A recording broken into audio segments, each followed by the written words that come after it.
Good afternoon, everybody, and welcome to another edition of the Indy's Trusted Servant Show on InspireSmall.biz. What's Indy's Trusted Servant? Well, that's me, Danny O'Malia, Indy's Trusted Servant. I do customer service training and keynote speaking about customer service. It's all about the culture. What makes me an expert in this area? I learned it all from the hand of the master, my late father, Joe O'Malia, back in the O'Malia Food Market days, and even before that, when Joe O'Malia had a little grocery store in Broad Ripple, where the Vanguard bar is, one cash register, 5 or 6 employees. One of them's a 9 or 10-year-old kid. Dad lost that store. 10 years later, he successfully launched O'Malia Food Markets with 9 stores and 950 employees. And one thing I learned was never, ever, ever give up. If you're interested in my customer service training and keynoting, give me a call at 317-413-9062. What's the Indy's Trusted Servant Show on InspireSmall.biz? I like to describe it as lively local small biz and community talk where you can feel the pulse of Indy. And today my guest is a friend from networking and somebody I like to kind of describe as the queen of decluttering, Cindy Garloch. Cindy, welcome to the show. Thank you. Thank you for having me, Danny. Well, it's good to have you back. We had Cindy on the radio show back in the day. That's been a while ago.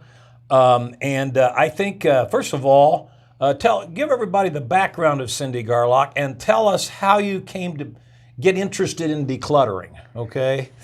Okay, I'll keep it short, but I struggled myself with clutter. Were you aware of it? Yeah, kind of. Kind of. I was a pharmacist, and so I worked 8 to 3 or 3 to 10. So when I was not working, my friends were working. And I know you've known me for a while. As you know, I'm an extrovert, and the cat wasn't talking. So I thought, where can I go where there's people? And I probably need another pair of black pants. So I'd go to the mall and, it's buy one, get 2 free, or I could use this for my mom's birthday in 10 months, or my niece's birthday in, 13 years or whatever. I'll keep that story short. But, and so even though you looked in my home and you couldn't tell, but my closets, my cabinets, my drawers, they were all full. You couldn't find stuff. Right. And I would run late or I would be on time, so I didn't really think I had a problem. But then I'd be like, hey, do you have a pen? Do you have a piece of paper? I was still very distracted and stressed the whole way. Like, why are these lights red every time I come to whatever? So we all have that, except in Carmel where you got roundabouts. Yeah, that's true. That's true. So finally one day I said that's enough. I'm tired of being stressed all the time. And I started leaving a little bit earlier, saying, no, I'm not going to throw in one more load of laundry. I'm going to just head out. But it was because I could get dressed easier, eat breakfast easier. Everything was easier. So you started decluttering yourself before you visited your friend, I think, in Arizona. Right. Tell us that story, because this is a perfect story. So I struggled, and I kind of put it out of my head, and I was so embarrassed and ashamed that I had to have somebody come in and help me. I didn't want to tell anybody, and I really literally put it out of my brain. And my friend Pam, who lives in Tucson, we'd go out there to see them, and we'd go shopping for 3 solid days and come home with stuff. More stuff. Yeah. For Pam. and me too. And you too, yeah. Because I didn't really realize that I still, I'm like, I still need cute stuff and nice stuff. And I never told her anything didn't look good on her if it didn't look good on her, but still we had way too much stuff, way too much. And so one day we were going to go shopping and she kept saying, 5 more minutes, 10 more minutes, 5 more minutes. I'm like, we're going shopping. This is when I was still a pharmacist. We're going shopping into lunch. She's like, I can't figure out what to wear. I said, well, I'll come up there. Oh, no, don't come up there. Don't come up here. So I did what any good friend would do, right? I went up there. I had no idea anyone else lived like that they had so much stuff. She was barring the door to her closet. I could see the rods bowing. I could see stuff everywhere. And I was transported back into my closet. Okay. And you've already kind of started on this process by this time. Right. For yourself. Right. And it brought it all back to me. I had kind of, like I said, blocked it out of my mind, and I didn't want to tell anybody. So, when you don't want to tell somebody something or mention it, then it goes to the back of your brain and the back of your brain and the back of your brain. And I was brought back to my closet when I saw Pam's closet. And I said, what are we going shopping for today? She said, a white blouse. I said, well, I see quite a few of them, and they have tags. And she literally broke down. She said, I have so many clothes. I go shopping all the time. She's an extrovert too, so she would go to the mall to walk around, and it has to be successful. You have to end up buying something. And so I said, we're going to go shopping in your closet today. And she said, what does that mean? I thought, I'm not sure, but I was sure that I could help her. So I went downstairs, grabbed a bunch of garbage bags, and we cleaned out her closet for 8 hours. 8 hours. And I made her try everything on. She wasn't excited about that, but she was 3 inches shorter than me, if you can believe that. And she said, this fits. I said, it's too long on me, and I'm 3 inches taller than you are. And so after 8 hours, we had 4 bags of donation, or 4 bags of consignment and 8 bags of donation. She still had plenty of clothes. Now, we organized it with all the short sleeve, the long sleeve, the pants were all together. And I salivate. Oh my gosh, it's been 8 years.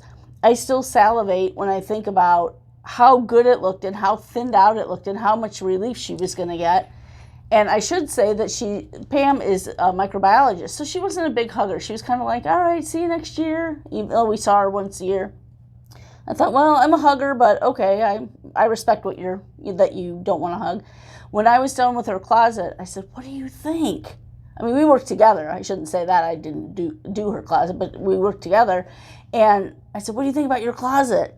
She said, and she came across the bathroom. It was kind of large, and she hugged me, and she said, I can't believe it. I can't believe it. Oh, my gosh, I love it. And I thought, I can't believe you're hugging me. Is she sticking with the program as far as you know? Okay. Yep, How long ago was this? This was probably about 6 years ago. Okay. So what's the rest of the story then? Well, it's just I couldn't believe she was hugging me, and she said, you could do this full time.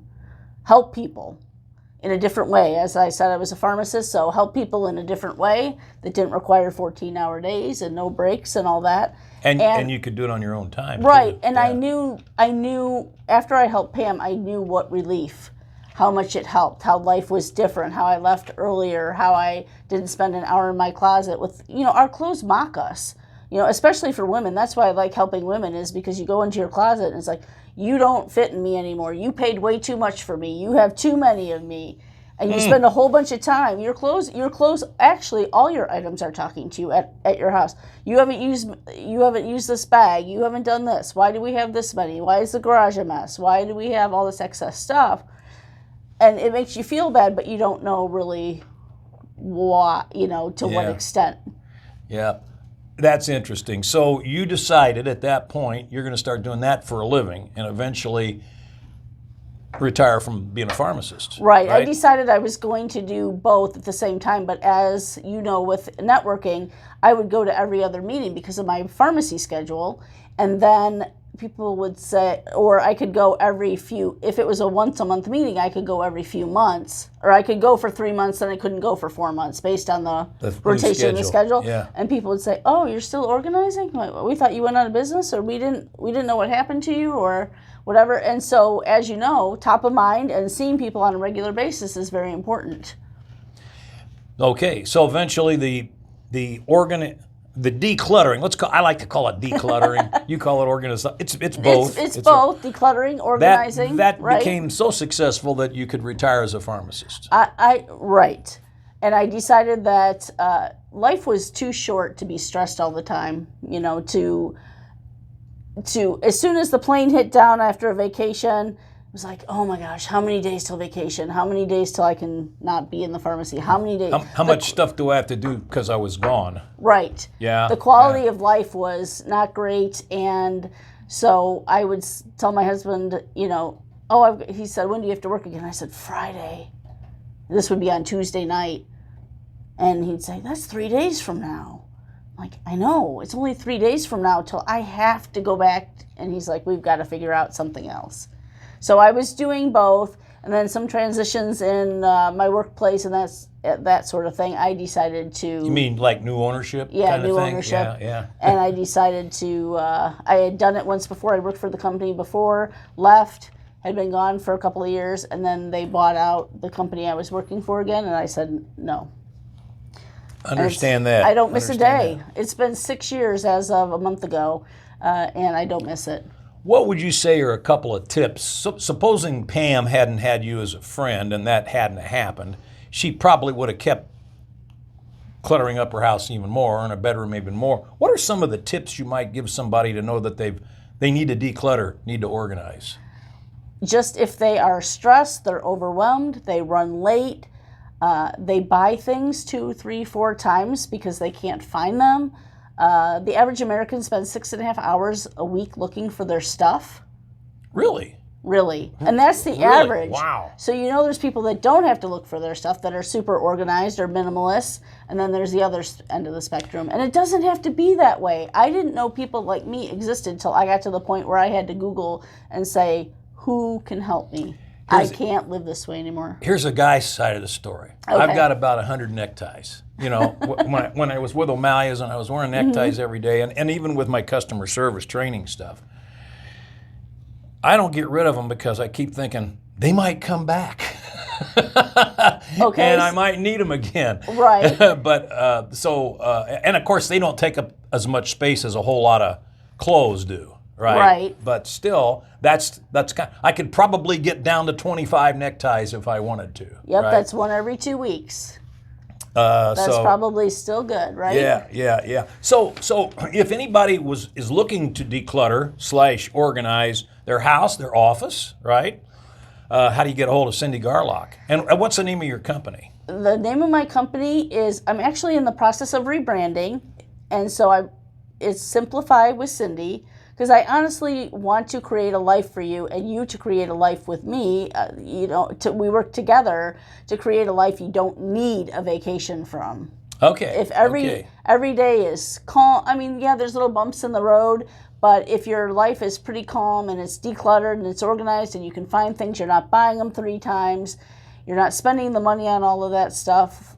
When a little bump in the road comes, it's a little bump. It's not a mountain.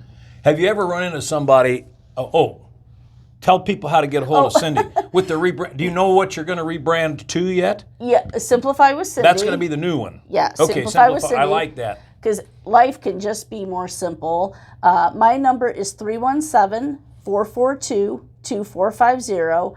And as I'm in the process of rebranding, that's the easiest way, because all the website and the Facebook and the Instagram and all that stuff has to change. So we're in the process. I'm pretty excited. I feel now like I'm home.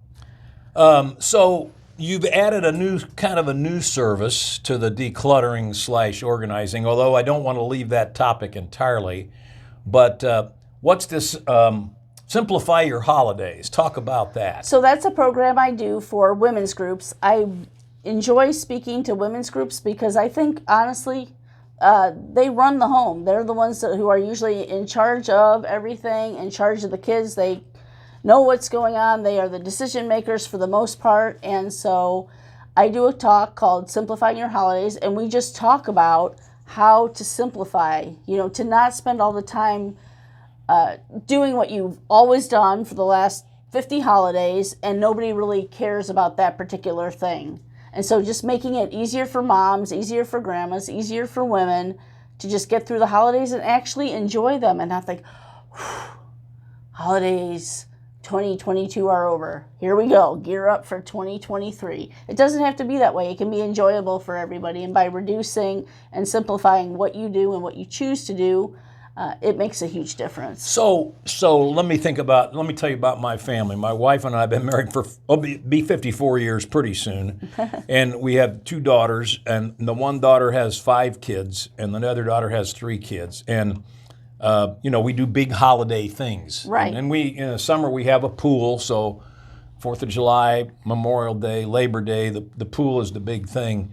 But And everybody puts a whole lot of effort into all of that, and there is a lot of stress that goes into doing it, right? Right. So that's a fairly normal situation, but I can't imagine my family wanting to do it any other way. Does that make sense? Yeah, and some events are like that where everybody pitches in, and it's not that stressful. and everybody enjoys it, but I'll give you a good example of how you can simplify. My mother-in-law used to make for Thanksgiving, would make a pumpkin pie, a pumpkin pecan pie, and an apple pie. And there were only 6 of us. Okay, well. And she searched high and low for these pecans, these special pecans that went into this pecan pie. And so every year we had to hear about how she had to go all these places. And so one Thanksgiving, she ran out of the apple pie. And everybody said, well, is there another apple pie? No, you can have one of these 2 pies. Oh, we don't want to. And so quickly,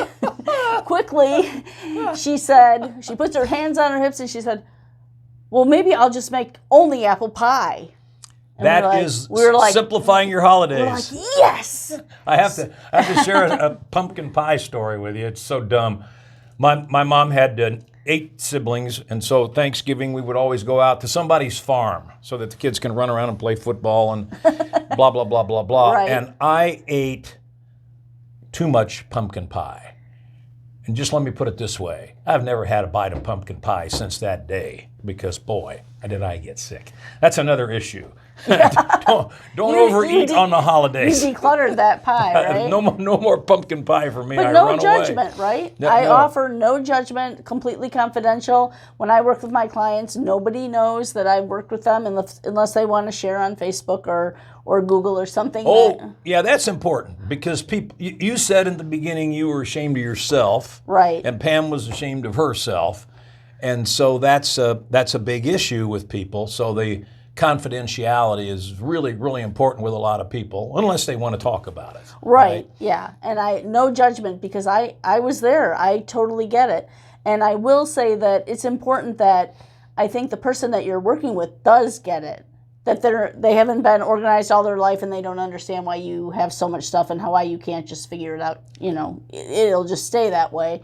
So what I like to tell people is that I was you. I literally was you. I had to clean out everything in my cabinets and my closets and all that. I was you. And I still, to this day, I am you in a way because when I go to a store, I don't shop as often as I used to because the temptation is, you know how it is with addictions or whatever.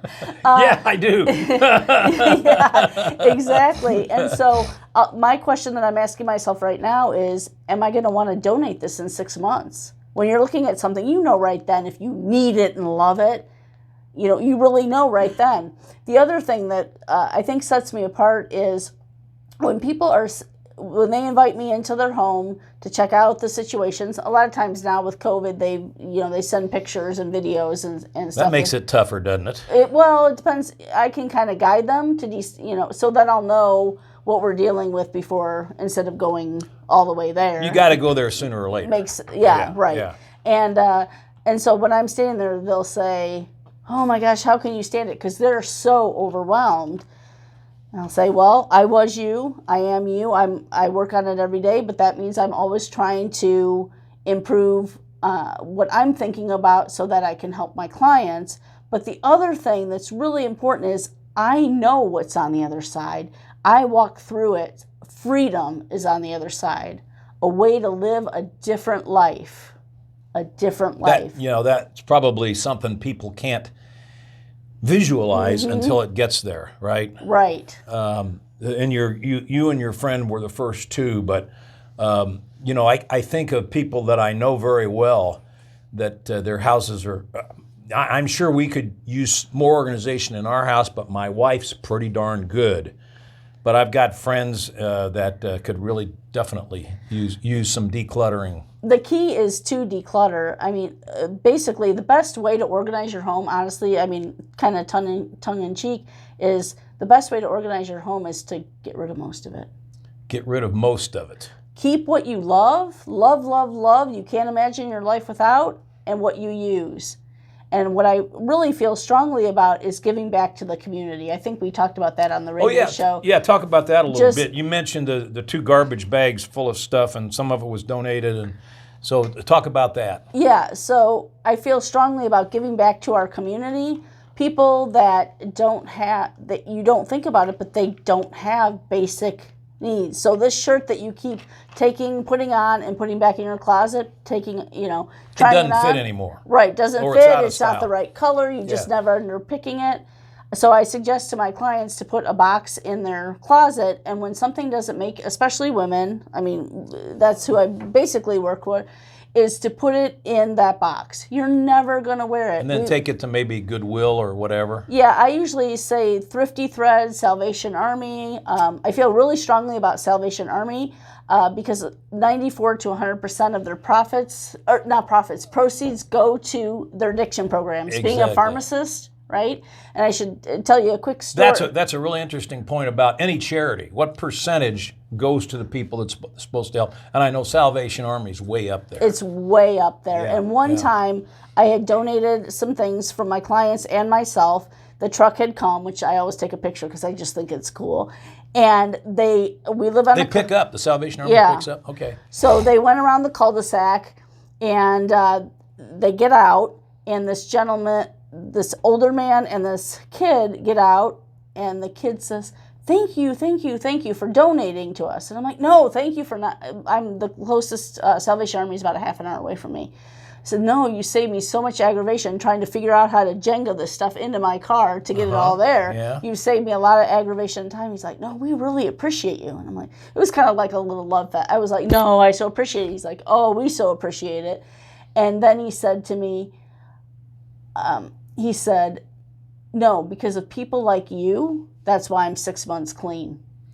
What? Because of their addiction programs, right? And I was like, so I had to go get I ran into the house to get my phone camera, and I said, can I take a picture? And the older gentleman, I figured he was probably the one in charge, was like, sure. So this kid took a picture with me, like, it was, I mean, so if Salvation Army has addiction programs? Mm-hmm. Okay. They do a lot of good, but that's where all the proceeds go People from. don't see that exactly. You just think you're giving them clothes or food or whatever, but there's a lot more to it. There is a lot more to it. This turns out to be a bit of a commercial for the Salvation Army, but that's okay. That's good. I actually did an event in September of 20 for my Toastmasters big project. It was my final project, and you could either give back to the community or give back to Toastmasters. And so I decided to do a donation event. We had the Salvation Army there. We had the Open Doors of Westfield there, which is a pantry, and they also take unopened cleaning products, unopened body products, and that sort of thing. We had them there. And then I also got sponsors to have a shred truck. So people basically drove through, dropped off all their donations, and then got their stuff shredded for free.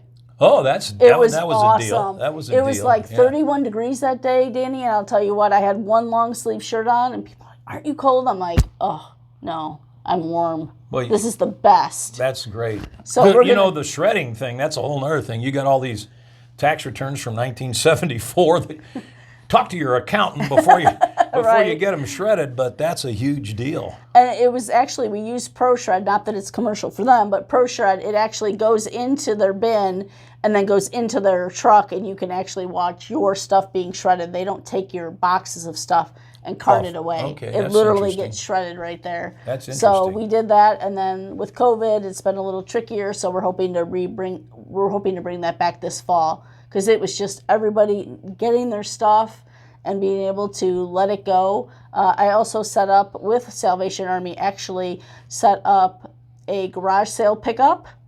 And so I learned when I spoke at the Salvation Army Women's Guild, somebody had mentioned that they have a truck come around after their garage sales. Which stuff that didn't sell at the garage sale, but you want to get rid of it. Right. Yeah. And so they come to my house. I have a list of all the houses that want to participate. They pick up my stuff, my client's stuff, and then they go around and so nobody's bringing it back into their garage, back into their house. It's going to a good cause.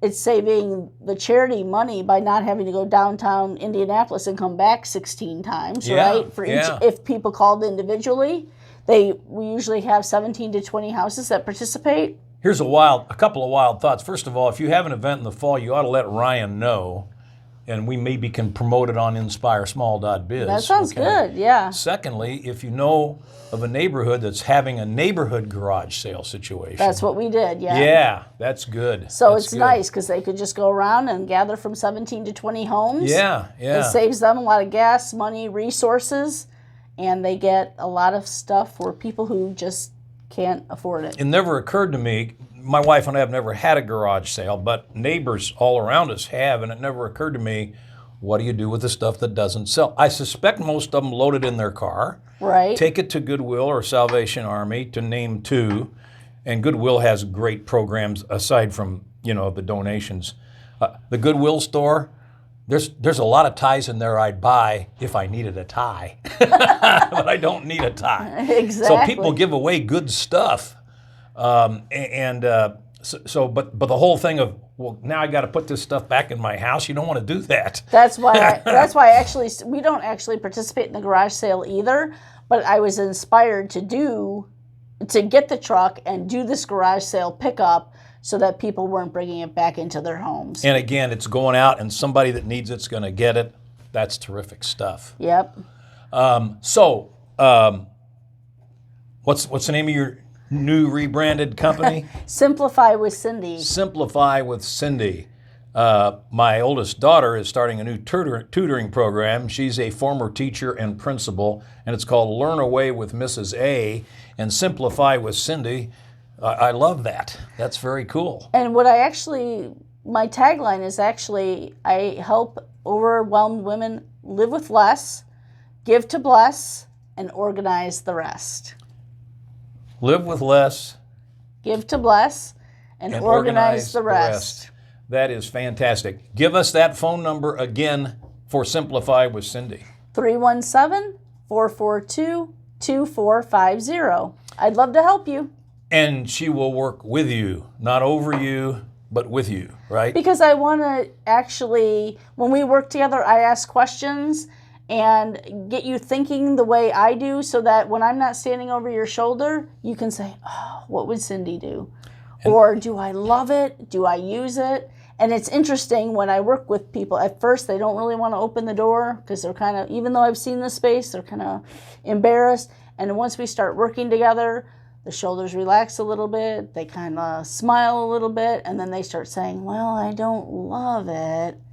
And so it's really cool to see the transformation because by the end, they're like, why didn't I call you before now? And I said, because you weren't ready. It's okay. It took me a long time to get ready too. And we'll do it together. That's fantastic. So no more unnecessary pecan pie at the holidays, right? Only apple. It's the best grated apple pie you'll ever taste. Simplify with Cindy, thanks for being our guest this week. Next week, command performance from Kathleen Ford with Carmel Parish Neighbors Magazine, for whom I write 2 columns a month. And she's going to talk about a huge event at Our Lady of Mount Carmel and Elizabeth Seton and St. Maria Goretti up in Carmel for the Feast of Corpus Christi in June. We'll see you all then. Thanks for watching, and thanks to Ryan for InspireSmall.biz.